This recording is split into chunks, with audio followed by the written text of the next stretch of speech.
Pašā vasaras viducī bērnus ar īpašām vajadzībām pulcēja 4 dienu nometne Vasarraibumiņa piedzīvojumi. Par nometnes vietu tika izraudzīts Grašu bērnu ciemats Cesvēnes pusē. Tā atbilstošās infrastruktūras dēļ bērni varēja mitināties labiekārtotos namiņos, kamēr tā īstie iemītnieki viesojas viesģimenēs Francijā. Taču bez ērtajiem sadzīves apstākļiem nometnes rīkotāji bija padomājuši par saturiski piepildītām dienām. Mēs mēģinājām viņus atraisīt, dot to labāko, lai viņiem paliktu sirsniņās kaut kas tāds mīļš, patīkams, kurš noslēgtāks. To mēģinājām atvērt ar piemēriem, ar labiem darbiem, aicinājām uz dažādām nodarbībām, lai attīstītu gan viņa prātus, gan rociņas, gan kājiņas. Pavisam visā Latvijā tika finansētas 32 nometnes, kas bija paredzētas audžu bērniem, bērniem ar speciālām vajadzībām. Tas tā skaitā arī tādiem, kuriem nav tik smagas saslimšanas, gan arī ratiņniekiem. Bez radošām nodarbībām, kuru laikā tapušas gan aplikācijas un zīmējumi, bērni apmeklējuši kazu fermu Jurgucos, jājuši ar zirgiem, atpūtušies viesunamā sievas māte.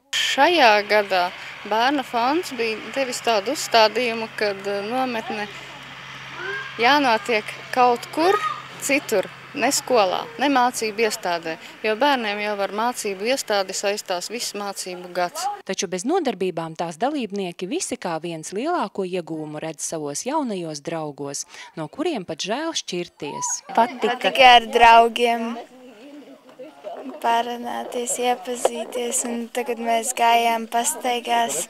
Man ļoti patika nometnē, jo es ieguvu ļoti daudz draugus jaunus.